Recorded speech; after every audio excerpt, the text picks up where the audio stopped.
Blessings, divine beings, Nimue here, and happy full moon. So I thought the full moon would be a perfect opportunity to do my very first deck decluttering. Since the full moon is all about cleansing and releasing, I have 8 decks here that I wanted to kind of go through and share, and then why I feel like I want to pass them on, why I'm not connected to them. First, I just want to share a little bit, like really quick, about when my journey started and how I use Oracle and Tarot decks. So my journey or my practice with Tarot and Oracle has not been that long, probably 4, maybe 5 years ago. I'd say 4 years ago. I got my first Tarot deck and then my first Oracle deck. And the first Oracle deck that I got is in this pile here. And then, then I got a few more just working with myself, for myself. And then I started a women's circle called Goddess Guild.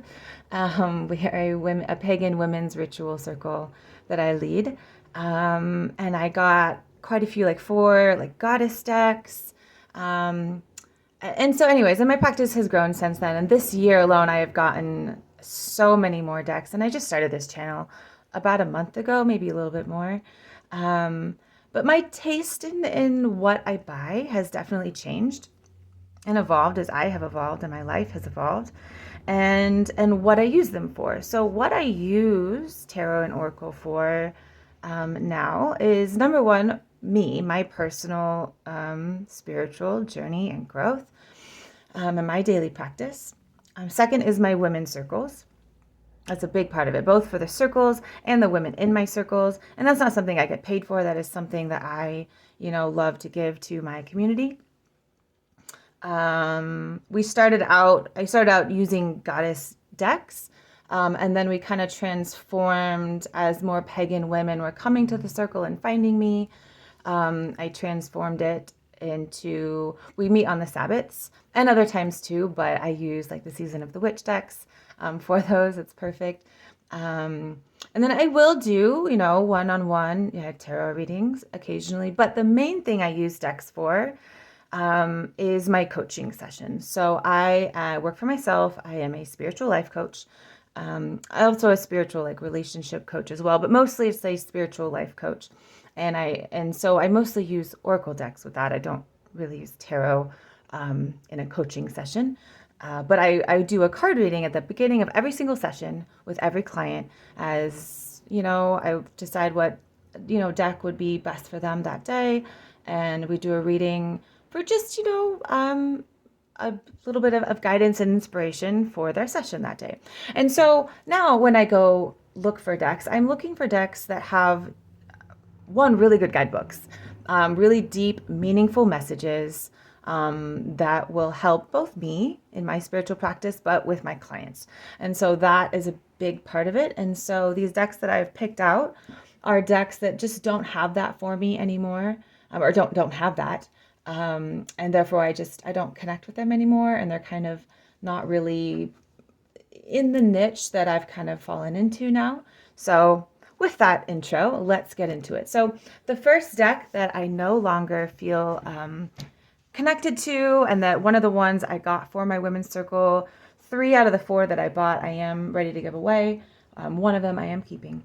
But yeah, I bought these for my women's circles, and when I'm not using goddess decks anymore for my women's circle, but specifically this deck, just the messages behind it are not really what I'm looking for. So the art, it's kind of Disney-ish. It's really, really cute, really cute, really pretty. It was a really popular deck.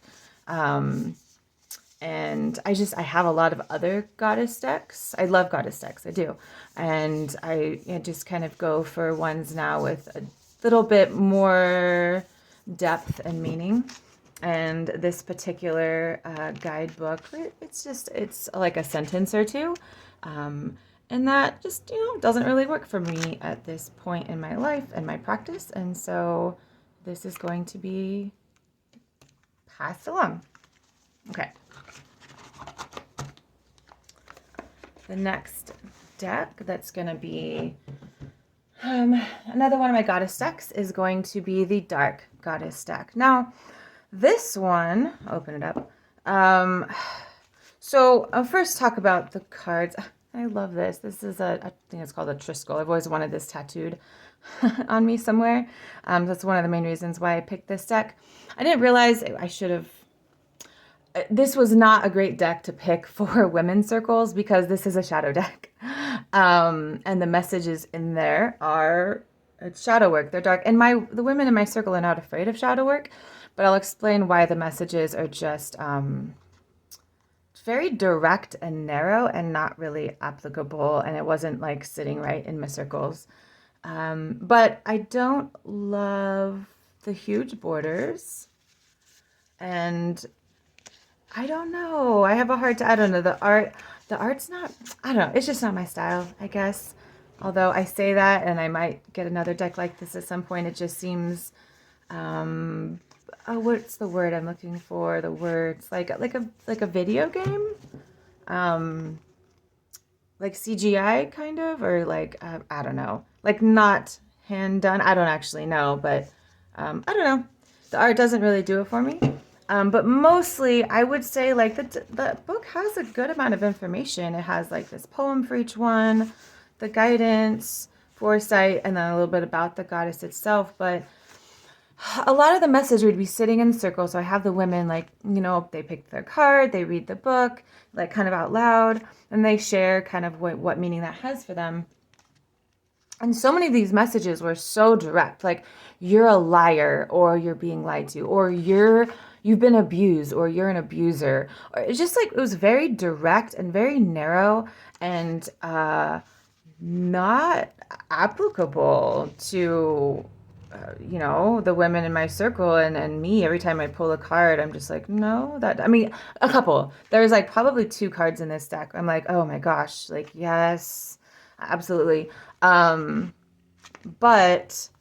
for the most part, it doesn't. And so that is why this deck just doesn't really do it for me. The messages are just too, yeah, like I'm not afraid of shadow work. It's just they were too narrow and not applicable.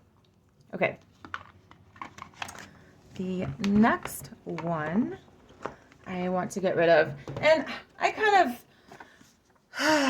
went back and forth on this one just because I think the concept is really, really cool. This was a gift because I'm a spiritual life coach and I'm a tantric relationship, dating, and sex coach. So I'm a tantric sex coach, and so, you know, all about sexual empowerment. And, you know, a friend of mine saw this and thought I would really like it. And I did. I love the concept of it. But a couple things I don't like about it. First, you'll find with me that I find guidebooks really important. I like them because I do buy a lot of decks that are specifically, you know, not the usual path. This one pretty much is, but it really doesn't give a whole lot. It gives a couple spreads. I don't like the red. Red is not my color. But it's very minimal. Even for the major arcana, it gives the keywords. It gives enough. It gives enough. But then the minor arcana, it's, here we go. It's just like a little line for each one. But that wasn't the main reason. The main reason is that they only designed the major arcana. So super cool. All body sizes, all body shapes, all genders and everything in between. There's disabilities. I don't think that's the appropriate word for that. I apologize. But like, look at her awesome golden leg. I think the King of Roses is in a wheelchair. It's just really cool. I love the concept. And I have done silks before, so that was really, really fun. I love that. Yeah, really cool. Like just so much sexual empowerment, pleasure empowerment, and that is a huge thing, part of my coaching practice. But then the minor arcana, it's just they do roses, feathers, and shells.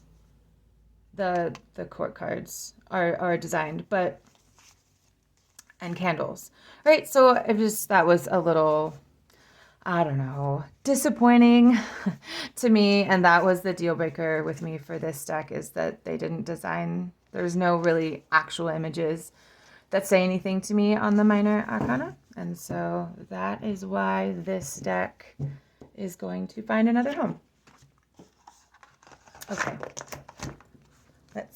see. The next one. The next one is my very first Oracle deck. I'm gonna get a drink of water. And this deck already has a new home today. Someone's gonna come get it. So this was my very first Oracle deck. And it just, gosh, I think, this has been around, I think it was first printed, and I don't even know.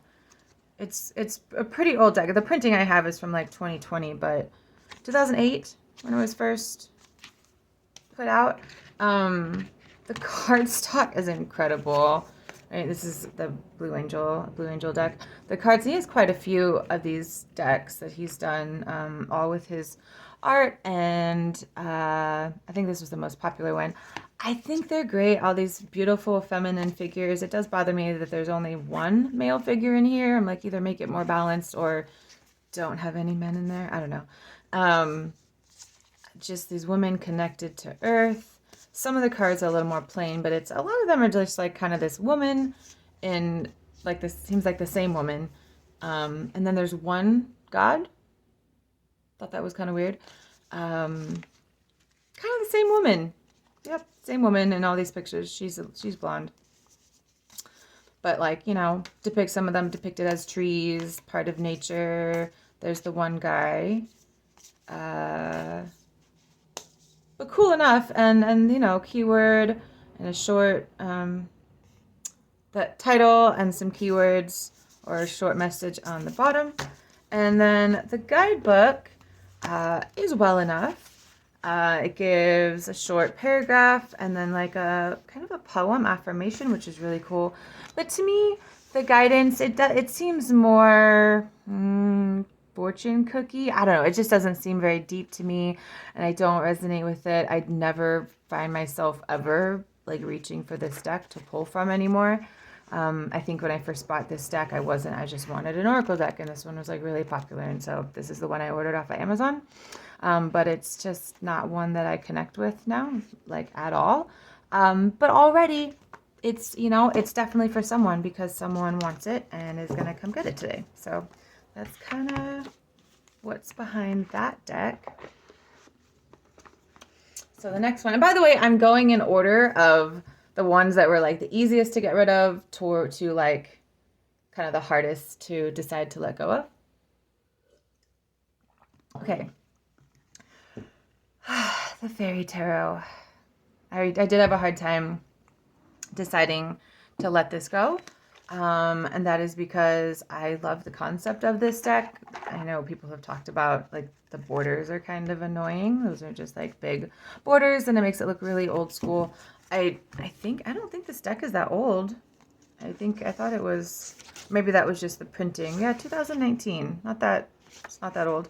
The book doesn't give a whole lot. So basically he kind of gives his special meaning and then more of like a traditional meaning and a little bit there. And they're all like the same amount of information.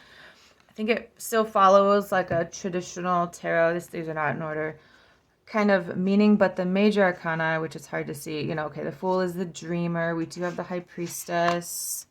Let's see. We have the Wheel. Like a few of them are the same. The Lovers. Find one that's different. Strength. Okay, I'm finding all the ones that are the same. Strength. Let's see. Find one that's different. Unity. There we go. That's different.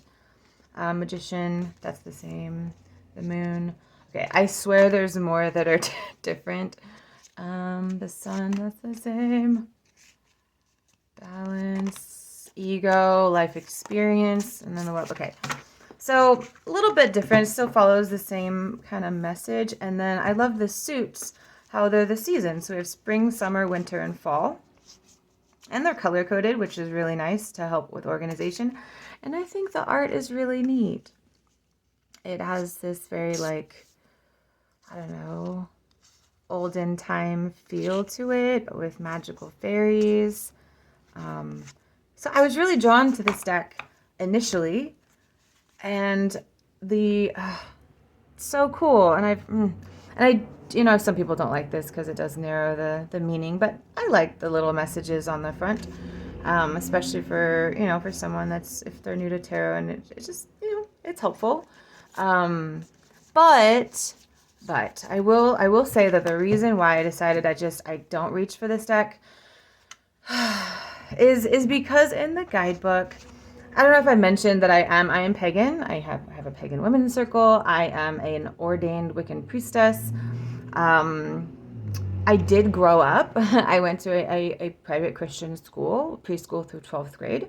So I have that in my background. I'm not like ignorant to that. I wasn't just raised pagan. This is a path that I chose wholeheartedly.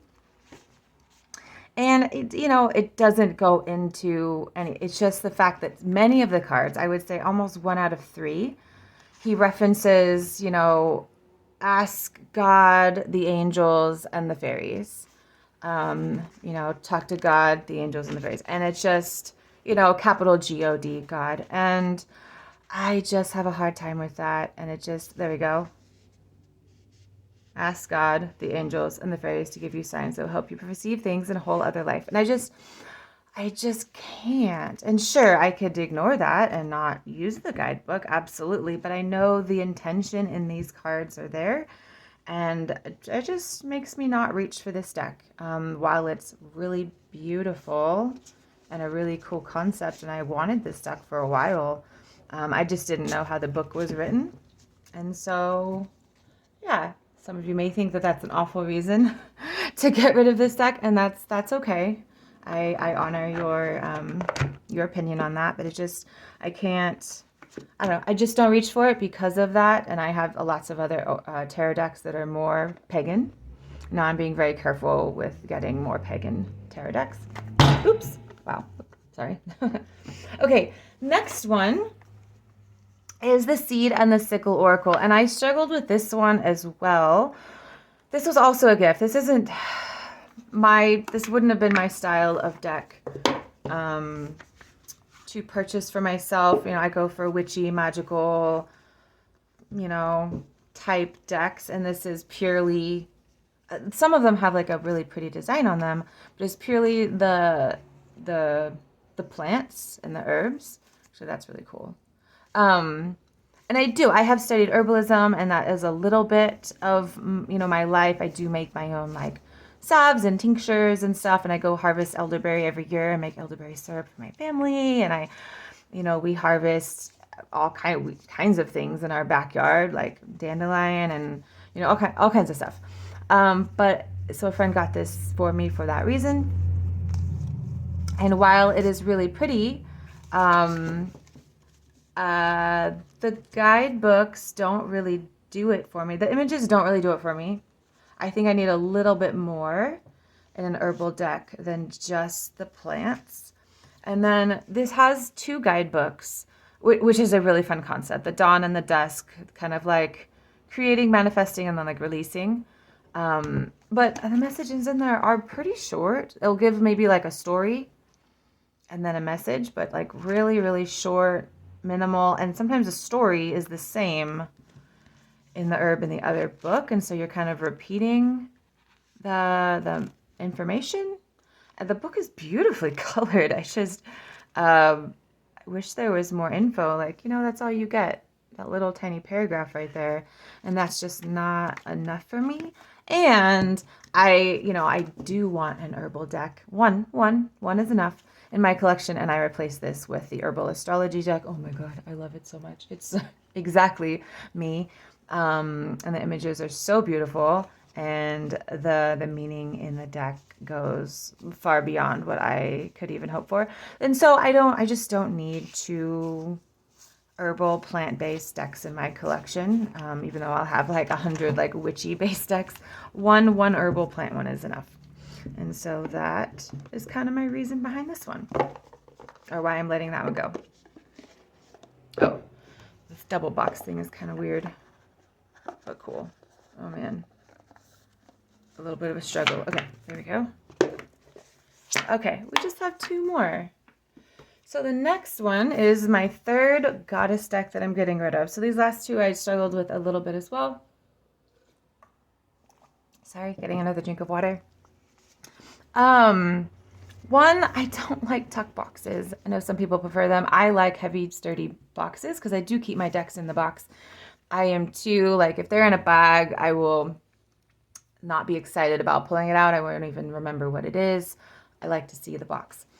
So they're all displayed on a bookcase. And so this deck, I did almost keep this one. The goddess deck that I kept, that I bought a long time ago, I have other goddess decks since then, but the one I'm keeping from when I bought these for my women's circle is the Sacred Mothers and Goddesses deck. I do really like that deck.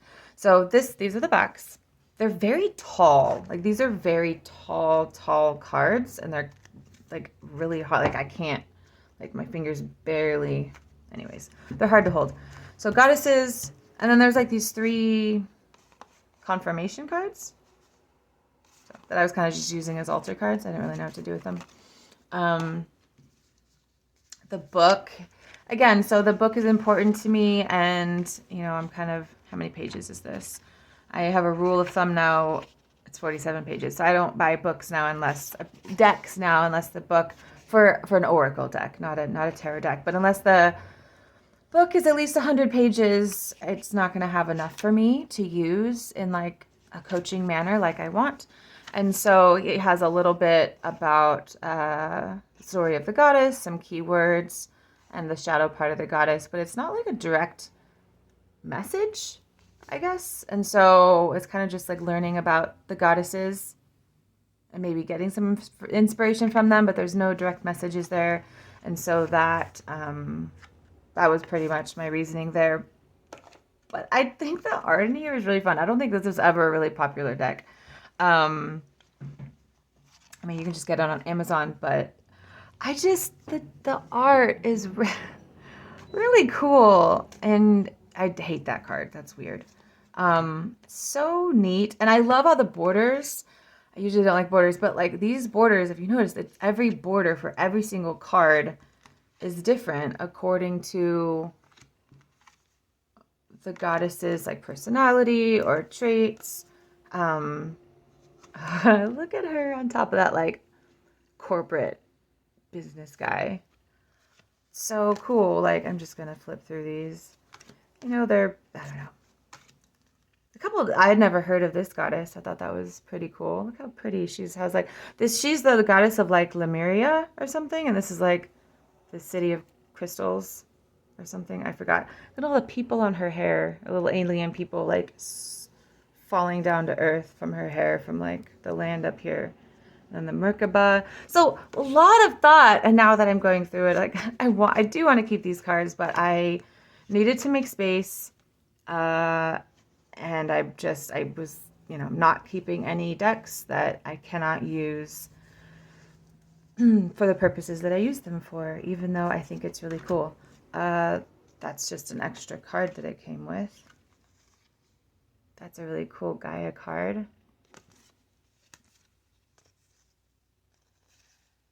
I don't like that Lilith is depicted, she's literally like the first woman ever created on Earth, supposedly, and she's wearing like modern Daisy Duke shorts and cowboy boots, and I don't know. I don't like that one. That one's weird.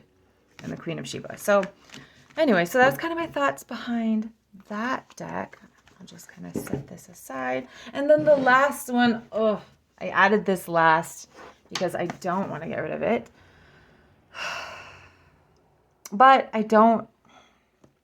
The guide, I was disappointed that the guidebook is really just, I mean, it's enough. You don't really, it follows, you can read it without the guidebook.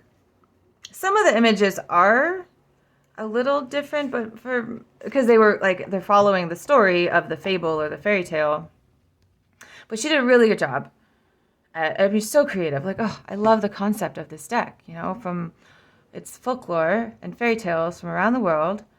So it's like, as a Californian American, I mean, I probably only recognize like less than 10 of them, but it was so fascinating to learn about all of them. And I'm just going to kind of flip through the book a little bit more.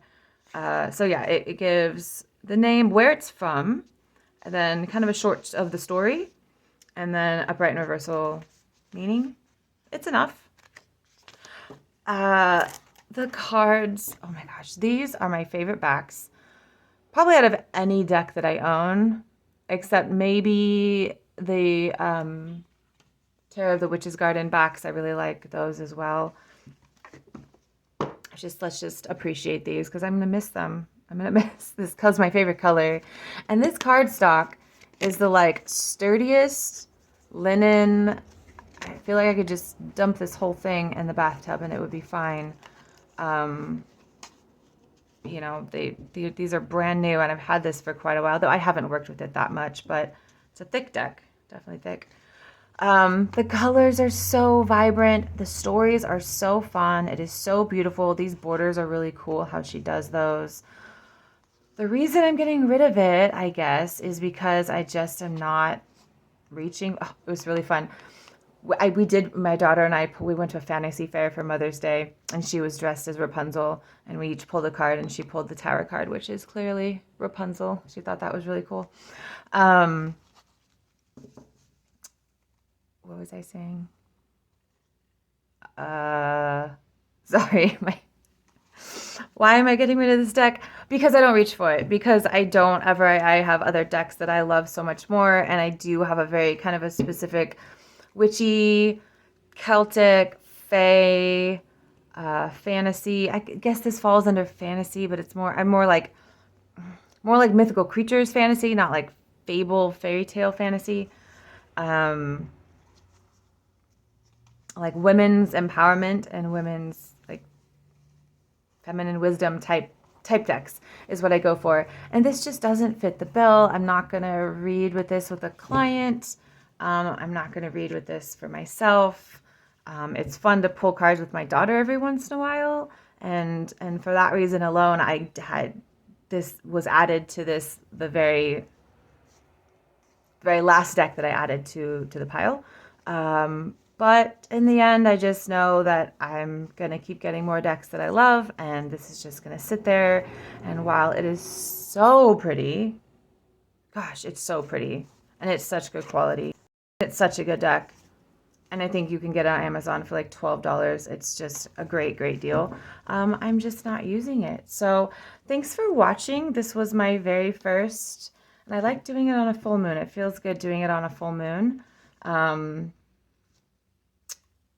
Yeah, deck decluttering. So I think that's all I had to share. Yeah, thanks for watching and happy full moon.